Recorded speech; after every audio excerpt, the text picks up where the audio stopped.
दुनिया की तमाम छोटी और बड़ी खबरों के लिए हमारे चैनल को सब्सक्राइब करना न भूलें और बेल का बटन जरूर दबाएं।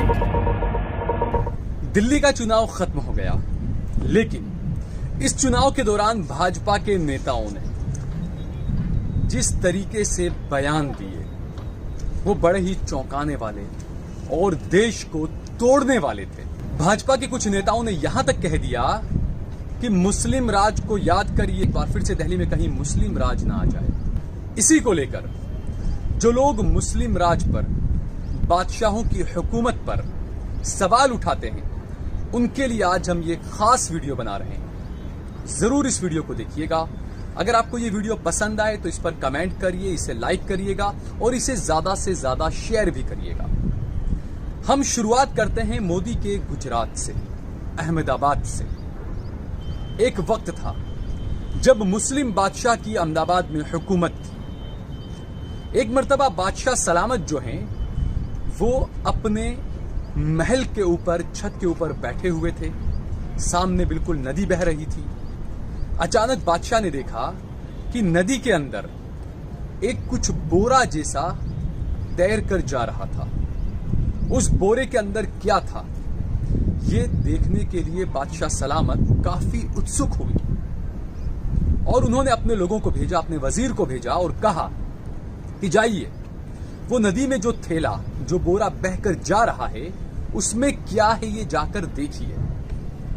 जब बादशाह के वजीर वहां पहुंचे और जब वो बोरा और वो थैला बाहर निकाला और उसमें जब देखा गया तो उसके अंदर एक लड़की की लाश थी। जी हां, ये देखकर बादशाह ने जो बातें कही वो आज के दौर के हुक्मरानों को चौंकाने वाली है। बादशाह ने कहा कि मैंने अपने राज्य में किसी भी व्यक्ति के साथ में ऐसा कुछ गलत काम नहीं किया और मैंने अपने राज्य के तमाम कानून ऐसे बनाए हैं कि मेरे राज्य के किसी भी व्यक्ति को इस तरह का कोई कांड करने की जरूरत नहीं है। उसके बावजूद आखिर ये कांड हो कैसे गया?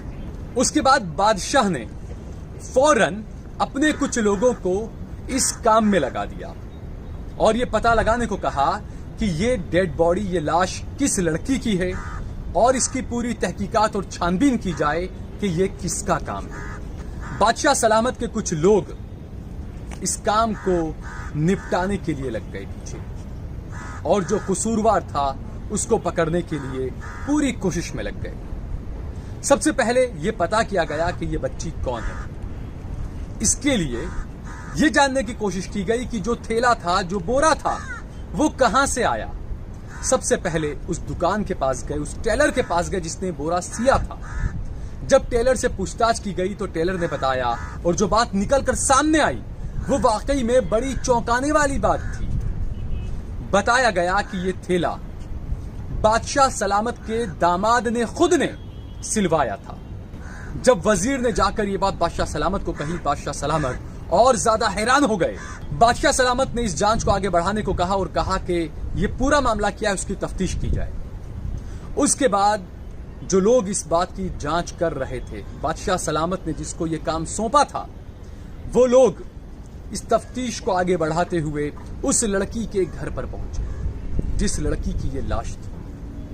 वहां उसकी मां से बातचीत की गई और उसके बाद उसकी मां ने बताया कि बादशाह सलामत का जो दामाद था वो बादशाह का रुआब दिखाकर, सत्ता का रुआब दिखाकर उसके साथ गलत काम किया करता था। और उसके बाद जब उसकी एक बेटी बड़ी हुई तो बादशाह के दामाद की नीयत उसकी बेटी पर भी पड़ी। जब उस औरत ने कहा कि आपने मुझे डरा धमका कर मेरे साथ तो गलत काम कर लिया, लेकिन आप मेरी बेटी के साथ ऐसा न करिए। उसके बाद बादशाह के दामाद ने यह काम किया कि उस लड़की को बहला फुसला कर किसी काम से बाहर ले गया, उसके साथ में गलत काम किया और उसको मार दिया, उसकी हत्या कर दी। हत्या करने के बाद उसकी लाश को एक थैले में बांधकर नदी में बहा दिया। जब ये पूरा मामला निकलकर सामने आया तो बादशाह सलामत खुद उस औरत के पास उससे मिलने के लिए गए।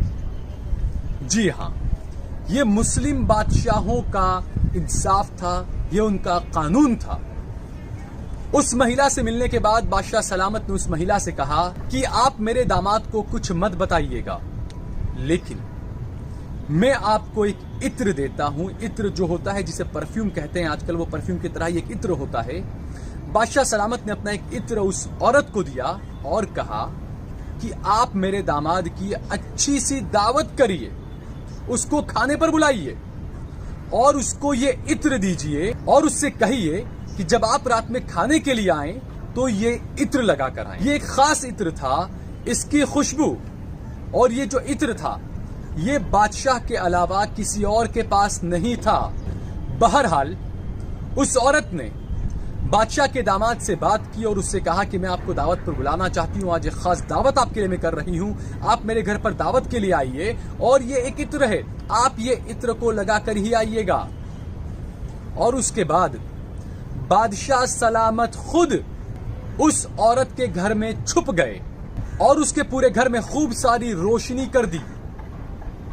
जब बादशाह का दामाद वो इत्र लगाकर घर के अंदर घुसा, बादशाह ने अपने इत्र की खुशबू समझ ली और जान लिया कि वो शख्स घर में दाखिल हो चुका है। उसके बाद बादशाह सलामत ने जो रोशनी पूरे घर में करवा के रखी थी, उस रोशनी में देख लिया कि हाँ ये उसी का दामाद है। बादशाह सलामत ने उस औरत से पहले ही कह दिया था कि जब वो शख्स दाखिल हो जाए, मैं लाइट में जब उसका चेहरा देख लूं, उसके बाद उसे लेकर कमरे में चले जाना और लाइट जो है वो बंद कर देना, कमरे में अंधेरा कर देना। उस औरत ने ठीक वैसा ही किया। जब वो औरत बादशाह सलामत के दामाद को लेकर कमरे में चली गई, उसने लाइट बंद कर दी। बादशाह सलामत फौरन कमरे में गए, उन्होंने अपनी तलवार निकाली और अपने दामाद का सर कलम कर दिया। ये था मुस्लिम बादशाहों का इंसाफ। आगे क्या हुआ वो भी सुनिए। उस औरत ने बादशाह सलामत से पूछा कि अगर आपको ये करना था तो आप वैसे ही कर सकते थे, आपको ये इत्र देने की, खाना बनाने की, ये सब चीज की क्या जरूरत थी। बादशाह सलामत ने कहा ये इत्र मैंने इसलिए दिया था ताकि मैं उसकी खुशबू से ये समझ सकूं कि वो आ चुका है। दूसरा बादशाह सलामत ने यह कहा कि मैंने इस घर में रोशनी इसलिए इतनी ज्यादा की ताकि मैं उसके चेहरे को देख सकूं, और मैंने बाद में लाइट इसलिए बंद करवाई ताकि अपने दामाद का तड़पता हुआ चेहरा देखकर मैं तुझ गरीब को इंसाफ देने में पीछे न हट जाऊं, नाकाम न हो जाऊं। और खाना मैंने इसलिए तुझसे अच्छा बनवाया कि जब से मैंने ये खबर देखी, जब से मैंने उस थैले के अंदर तेरी बेटी की लाश देखी, उस वक्त से मैंने आज तक खाना नहीं खाया था। तो ये इंसाफ था उन मुस्लिम बादशाहों का, जो कि आज के हमारे हुक्मरानों को जरूर सोचना चाहिए। और जो हुक्मरान गुजरात से निकल कर पहुंचे हैं, सत्ता पर काबिज हुए हैं, उन्हें तो ये जरूर सोचना चाहिए, समझना चाहिए। और गिरिराज सिंह जैसे जो लोग मुस्लिम बादशाहत को लेकर सवाल उठाते हैं, उन्हें ऐसे वाकये जरूर सुनने चाहिए। उन्हें भारत की सही हिस्ट्री जाननी चाहिए, पढ़नी चाहिए। अगर आप संघ की चड्डी में झांक कर अगर आप हिस्ट्री को पढ़ोगे, तारीख को पढ़ोगे, तो आप ऐसी ही नफरत वाली बातें करोगे। तो अगर आपको हमारा ये वीडियो पसंद आया हो तो इसे लाइक करिए, शेयर करिए, इस पर ज्यादा से ज्यादा कमेंट करिए, और अगर आपने हमारा चैनल सब्सक्राइब न किया हो तो हमारे चैनल को सब्सक्राइब करिए। आप देख रहे हैं देश लाइव, देश की आवाज।